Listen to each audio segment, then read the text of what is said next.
ITC one of the best stock रहने वाला है फॉर दिस वीक, जहां पर हम स्विंग ना करके पोजिशनल ट्रेडिंग करने वाले। प्लीज ध्यान से सुनिए, इस बार हम स्विंग नहीं करेंगे आईटीसी में, हम करेंगे पोजिशनल ट्रेडिंग, क्योंकि स्विंग तो हम कर रहे हैं।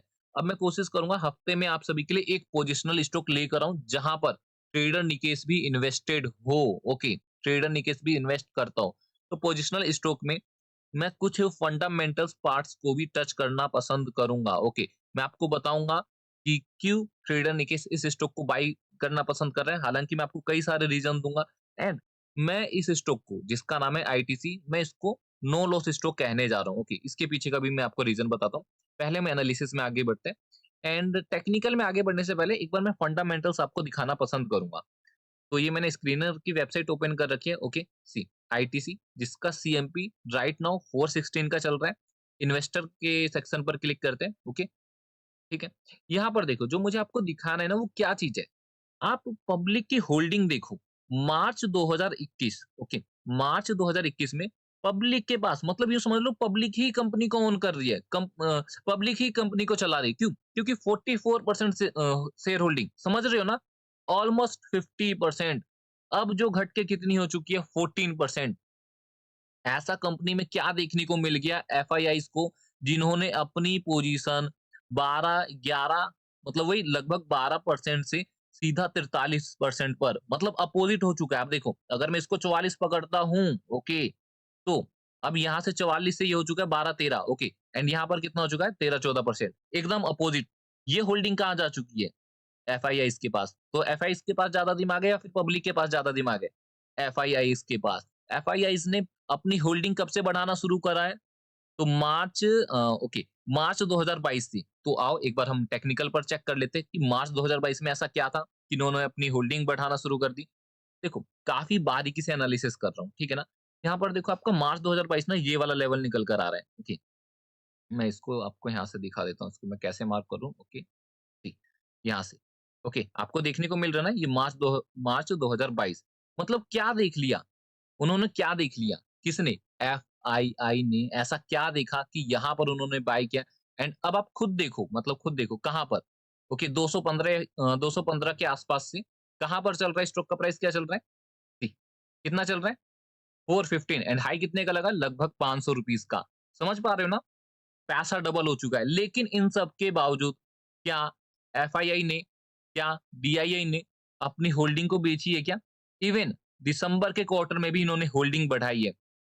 समझो मैं आपको क्यों बता रहा हूँ। अब गवर्नमेंट्स को भी चेक कर लो, तो गवर्नमेंट भी सो रही थी। ओके, सरकार भी सो रही थी, वैसे तो इनका, ठीक है, मैं बोल नहीं रहा हूँ। सितंबर 2020 में इन्होंने भी अपनी होल्डिंग बढ़ाकर 0.04 कर दिया है। मतलब क्या, जितने भी स्ट्रॉन्ग प्लेयर है, एफआईआई, डीआईआई एंड गवर्नमेंट, इन तीनों ने अपनी होल्डिंग बढ़ा दी है। ओके, लेकिन पब्लिक से होल्डिंग छीन ली गई है। ये हो गया सबसे बड़ा पॉइंट। अब मुझे देखना ही नहीं है कि इनका प्रॉफिट क्या आ रहा है, इनका क्वार्टरली रिजल्ट क्या आ रहा है, क्योंकि इनसे मुझे फर्क ही नहीं पड़ता। क्योंकि जब जो पावरफुल, मतलब जो जितने भी पावरफुल प्लेयर्स हैं, उनके पास होल्डिंग है, तो मुझे प्रॉफिट एंड लॉस से कोई फर्क नहीं पड़ने वाला है। अब बैक टू चार्ट आते हैं कि इस लेवल को हम कहाँ पर, और क्या हमारी स्ट्रेटेजी रहने वाली है। क्या हमें एक ही बार में सारा पैसा इन्वेस्ट कर देना चाहिए? अभी जो आपने देखा है, इसको देखकर आपका कॉन्फिडेंस, मैं जानता हूँ, नेक्स्ट लेवल पर जा चुका है। आपका कॉन्फिडेंस बूस्ट हो चुका है। लेकिन इस तरह आपको सारा पैसा इसमें इन्वेस्ट नहीं करना है, समझो। यहाँ पर मैं करता हूँ एनालिसिस विजिबल। आप जाकर न्यूज़ वगैरह देखना, काफ़ी कुछ आपको न्यूज़ देखने को मिल जाएगा। ओके, एंड अभी पता नहीं, शायद कुछ न्यूज़ चल रहा है कि आईटीसी में काफ़ी पुरानी कंपनी, उन्होंने स्टेक वगैरह बेच दिया। लेकिन मुझे उससे कोई फ़र्क नहीं पड़ता। मैं यहाँ पर देख रहा हूँ एफआईआई एंड डीआईआई के फुटप्रिंट्स को मैं फॉलो कर रहा हूँ। ओके, तो यहाँ पर देखो, सबसे पहले इसका हाई हम पकड़ लेते हैं। 500 के आसपास का इसका हाई लगा हुआ है। एंड यहाँ पर एक रेजिस्टेंस है, जो अब सपोर्ट की तरह काम कर रहा है, जैसा कि मैं यहाँ पर देख पा रहा हूँ। Resistance become support. Okay, resistance become support. यहाँ पर इसको फिर से सपोर्ट लेना चाहिए था, लेकिन नहीं ले पाया। ओके, नीचे गिर गया। क्यों नीचे गिर गया? मे बी इसका डिविडेंड आ रहा था। ओके, ये भी एक रीजन है। ओके, समझ पा रहे हो, ये भी एक रीजन है कि ड्यू टू डिविडेंड ये स्टॉक नीचे गिर गया। लेकिन अभी मैंने आपको फंडामेंटल की क्या दिखाई थी, एक आपको हिस्ट्री दिखाई थी बेस्ड ऑन टेक्निकल। अब मैं आपको टेक्निकल की थोड़ी सी हिस्ट्री दिखाता हूँ बेस्ड ऑन फंडामेंटल या फिर क्वार्टरली रिजल्ट। ओके, सी, यहाँ से देखो, यहाँ से देखो। लेट्स सी, आपको मैं यहाँ से शुरू करवाता हूँ जहाँ से एफआईए ने एंट्री ली है। ओके, पहले ना एक चीज और देख लो, यहाँ पर देखो, इनके जो रिजल्ट्स आ रहे थे, खत्म। ओके। मैंने कई सारी वीडियो में बताया, अगर जो ये आपको अर्निंग वाला सेक्शन रेड देखने को मिल रहा है, मतलब जो रिजल्ट आया वो नेगेटिव आया है। लेकिन यहाँ पर रिजल्ट पॉजिटिव। अब आप देखो, जैसे ही एफआईआई ने एंट्री ली है, ओके, रिजल्ट देखो, यहाँ पर देखो, यहाँ पर भले ही नेगेटिव आई, मार्केट क्या हो गया? साइडवेज हो गया। अब फिर से पॉजिटिव, आप ऊपर देख सकते हो। ओके, ये थोड़ा-सा और ज़ूम इन करते हैं। समझो, य यही यही चीज़ मैं आपको आगे बता रहा हूँ। ये लिंक कर रहा है, ओके, ये कोरिलेटेड है। रिजल्ट नेगेटिव, देख लो, कोई रिटर्न नहीं। रिजल्ट पॉजिटिव, आप देख लो, कितना अच्छा खासा ऊपर मोमेंटम दिखा है। अगेन देखो, यहाँ पर फिर से रिजल्ट पॉजिटिव है, आप देख सकते हो। कितना अच्छा खासा हमें अपसाइड मोमेंटम देखने को मिला है। अब जो मैं आपको दिखाने वाला हूँ, उसे फिर से नोट करो, ओके। यहाँ पर देखो, हमें यहाँ तक, मतलब जब से एफआईआई ने अपनी पोजीशन बढ़ाना शुरू किया, तब से एक ही बार रिजल्ट क्या आया था? नेगेटिव आया था, ओके। यहाँ पर भी रिजल्ट अपने को पॉजिटिव देखने को मिला एंड स्टॉक का मोमेंटम आप सभी देख सकते हो। नाउ फाइनली स्टॉक का रिजल्ट, आईटीसी कंपनी का रिजल्ट 2 बार हमें नेगेटिव देखने को मिला है। 2 और 1 ये 3, ओके, 3 बार हमें जो रिजल्ट है वो नेगेटिव देखने को मिला। आप सभी देख सकते हो स्टॉक ने क्या परफॉर्मेंस दिखाई है। क्या स्टॉक ऊपर गया? क्या स्टॉक ऊपर गया?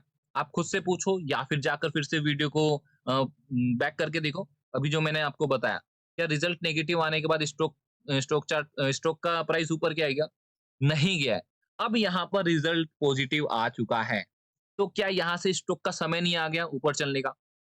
देखो, आपको तो पता नहीं, लेकिन yes, based on my experience मैं कह सकता हूँ, अब स्टॉक को यहाँ से ऊपर चलना चाहिए। भले ही देखो, हो सकता है यहाँ पर अब थोड़ा-सा साइडवेज हो जाए। हो सकता है यहाँ पर जितने भी रिटेलर्स आए हैं, इस सपोर्ट के नीचे ब्रेकडाउन पर क्या करने? सेल साइड अपनी पोजीशन बनाने की, हाँ, अब तो गिर जाएगा, अब तो गोता खा जाएगा, काफ़ी ज़्यादा गिर जाएगा, 400 का साइकोलॉजिकल लेवल टच कर जाएगा, ऐसा-वैसा कुछ। ओके, अब तो इस वाले सपोर्ट तक पहुँच जाएगा। लेकिन आपको अपनी बुद्धि लगानी है। अभी जो मैंने आपको हिस्ट्री बताया, किसके बेस पर बताया? टेक्निकल के बेस पर बताया। अभी जो मैंने आपको एक और हिस्ट्री बताई, किसके बेस पर बताया? फंडामेंटल के बेस पर बताया। हम किसको फॉलो कर रहे हैं? FII, DII, okay, even governments को भी हम फॉलो कर रहे हैं। तो अब आप इन सबको फॉलो करने के बाद आपका क्या ओपिनियन है, वो आपको देखना है। ओके, आपको इन्वेस्ट करना है कि नहीं करना। लेकिन मैं आपको बता देता हूँ, अगर ये ऊपर चलना शुरू करता है तो आपको कितने परसेंट का रिटर्न देखने को मिल सकता है। सीएमपी से देखता हूँ तो अपने एटीएच तक, मतलब ऑल टाइम हाई तक भी जाता है ना, तो आपको 20% का रिटर्न देखने को मिल जाएगा।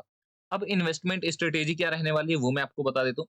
यहाँ से तो देखो, कोई भी ट्रेडर नहीं बोल सकता कि ऊपर जाएगा या नीचे जाएगा। ओके, नीचे तो ठीक है, अभी जो हमें दिख रहा है उस बेस पर हर कोई बोल सकता है नीचे जाएगा। लेकिन अभी जो करंट सिचुएशन है, कोई नहीं बोल सकता ऊपर जाएगा। लेकिन हम क्या कर सकते हैं? मैंने बोला था ना, नो लॉस, आपको बोला था, याद है? No loss. तो यहाँ पर हम क्या कर सकते हैं, 25%, अगर मान के चलता हूँ, आप अपने कैपिटल का 100% या फिर जो भी आपका अमाउंट है, फॉर एन एग्जांपल 1 लाख आपको इन्वेस्ट करना है, ओके। तो ये आपका कितना हो गया? 100% हो गया। तो यहाँ पर आप 25% यानी 25 के इन्वेस्ट कर सकते हो। अब ये यहाँ से ऊपर चलना शुरू करता है। मान लो यहाँ पर रीटेस्ट होता है, फिर ऐसे नीचे आता है एंड फिर यहाँ पर ऊपर जा रहा है एंड फाइनली इसका ब्रेकआउट आता है। देन आप फिर से 25% इन्वेस्ट कर सकते हो। एंड जो ये आपको रेजिस्टेंस देखने को मिलता है, सी, जो ये आपको रेजिस्टेंस देखने को मिलता है, इसको मैं इस तरह करता हूँ, ठीक है? ये सी, अब ये यहाँ से ऊपर चलना शुरू किया, अगेन ऊपर जा रहा है, इस रेजिस्टेंस का ब्रेकआउट आया, ठीक है? अपना ये वाला हाई क्रॉस होता है, तो यहाँ पर फिर से 25% इन्वेस्ट कर दो, ये होगी आपकी 75% इन्वेस्टमेंट। अगेन इसका हाई क्रॉस होता है, अगेन इसका हाई क्रॉस होता है, देन यहाँ पर 25%, टोटली आपका 100% हो चुका है। इवन जब ये वाला लेवल निकलेगा ना, यहाँ पर आपने 25% इन्वेस्ट किया, ओके, एट दिस लेवल, यहाँ पर आपने 25% और इन्वेस्ट करा। कहाँ पर? मैं आपको बताता हूँ। एक तो 25% आपका यहाँ पर हो गया। ओके, एक 25% मान लो, मैं एक आपको प्लान बता रहा हूँ, आपको अपने हिसाब से प्लान बनाना है। एक 25% आपने यहाँ पर इन्वेस्ट कर दिया एंड 25% यहाँ पर इन्वेस्ट कर दिया। एंड जैसे ही ये वाला लेवल निकलता है ना, आप 50% पूरा इन्वेस्ट कर सकते हो। क्यों? क्योंकि अगर ये वाला लेवल निकलता है, तो बच्चा-बच्चा समझ जाएगा कि अब स्टॉक आईटीसी हमारा ऊपर चलने लग गया है, ऊपर ऊपर चलने लग जाएगा। ओके। तो ये है इन्वेस्टमेंट प्लान, ये है investment strategy in ITC, no loss stock रहने वाला है फ्रॉम माय साइड। अब आपको किसी भी प्रकार की कोई भी दिक्कत होती है, आप मुझे डायरेक्ट कॉल कर सकते हो। यहाँ पर आपको मेरा नंबर देखने को मिल रहा है, okay, 8505813913। And one thing is more that, जो कि मुझे शायद आपको वीडियो के स्टार्टिंग में बोल देना चाहिए था। अगर आप सभी फॉरेक्स में इंटरेस्ट ले रहे हो, तो नीचे आपको डिस्क्रिप्शन में एक लिंक देखने को मिल जाएगा। जो भी मैं ट्रेड लेता हूँ, जिसे हम कहते हैं सीएमटी, ओके, सीएमटी, कॉपी माई ट्रेड्स। अगर आप मेरे दिए गए लिंक से अकाउंट ओपन करते हो, तो जो भी मैं ट्रेड लेता हूँ, वहाँ पर आप प्रॉफिट बुक कर सकते हो। हाल ही में हमने यूएस ऑयल में ट्रेड लिया था जहाँ पर $70 का प्रॉफिट ट्रेडर्स ने बनाया है। Okay, and one thing is more that, अगर आपके पास पहले से फॉरेक्स में अकाउंट है, तो भी आप मुझे व्हाट्सएप करो, मैं आपको वीआईपी ग्रुप का लिंक बिल्कुल फ्री में शेयर कर दूँगा। तो समय आ चुका है वीडियो को एंड करने का। थैंक यू सो मच, मिलते हैं आप सभी से नेक्स्ट वीडियो में।